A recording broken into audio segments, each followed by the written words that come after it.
Inihayag na lungsod ng Marikina na 100% ng handa ang syudad sa implementasyon ng K-12 program ng Department of Education. Ang detalye sa ulat ni Ara Perez.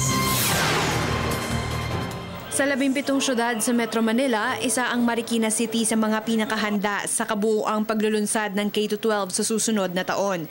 Binansagang huling yugto, senior high school ready na nga ang naturang syudad. In as far as classrooms is concerned, 100% of our grade 11 incoming students will be ma'am. We can assure you that.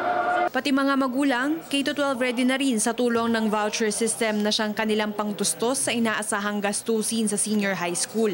22,500 pesos ang laman ng bawat voucher na pwede nilang ipambayad bilang tuition sa private schools. Lahat po, wala po tayong aayawan, ano?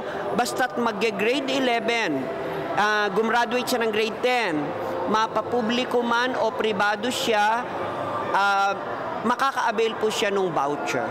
Hindi raw talaga matatawaran ang kahalagahan ng senior high school, lalo na sa mga kabataang itinuturing na pag-asa ng bayan. Parang kumuha ng vocational ang kanilang mga anak o sa technical school ng libre. So pamasahe lang sagot nila or baon. Aral na rin nila ng unang taon ng kolehiyo, 2 taon sa kolehiyo ang mga anak nila. Pagkatapos nito, pwede sila magtrabaho, makahanap sila ng hanap buhay. Samantala, prioridad din daw ng DepEd ang mga guro, lalo na yung mga nasa tertiary level.